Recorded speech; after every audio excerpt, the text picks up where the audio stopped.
Кең байлыктар, жер, суу, жайыттар булардын баары улуттук байлык. Жер тилкелерин трансформациялоодо мурунку келтирилген каталарга жол бербей, буга чейинки трансформациялоонун сабактарын эске алуу абзел экенин антикоррупциялык ишкерлер кеңешинин жыйынында президент Садыр Жапаров айтты. Ал белгилегендей, өзгөчө Бишкектин айланасындагы жерлерди трансформациялоо боюнча көптөгөн коррупциялык схемалардын бети ачылууда. Аткарган кызматына карабай, коррупцияга тиешеси болгон бардык адамдарды кылмыш жоопкерчилигине тартуу керек. Мындай жагымсыз көрүнүштөрдү болтурбоо максатында жерди трансформациялоо жөнүндө мыйзамга кол койгом. Ошондуктан жерлерди инвентаризациялоо маселеси жана жердин бардык категорияларына акыркы реестрини аныктап, тактап бүткөрүү зарыл, деди мамлекет башчысы Садыр Жапаров.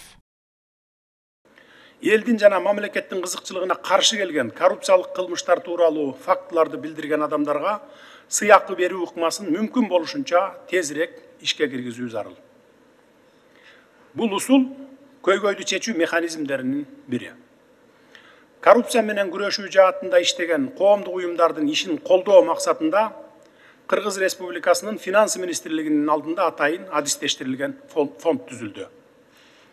Ошондой эле коррупция жөнүндө кабарлаган адамдарга, анын ичинде коррупциялык схемаларды жана мамлекетке келтирилген коррупциялык зыянды аныктаган кызмат адамдарына бул фонддон бир жолку акчалай сыйлыктар каралышы керек.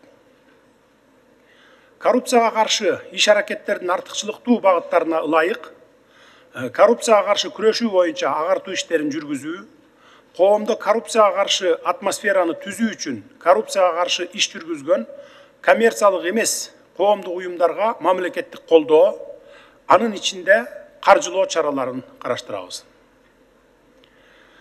Азыркы учурда кыргыз коомчулугуна жаңы идеология керек. Тактап айтканда, коррупцияга малынбаган чиновник, коррупцияга аралашпаган бизнесмен, коррупционерлерди жектөө жөнүндө идеология зарыл. Ошондо гана биз коррупцияны ооздуктап, аны жоюуга бет алабыз деп ойлойм. Кыргызстандын эли парламенттик шайлоо таза жана татыктуу өтөт деген ишенимде. Шайлоодогу алдоо жолдору менен добуш сатып алуулар дагы коррупциялык көрүнүш. Керек болсо, андан дагы коркунучтуу көрүнүш.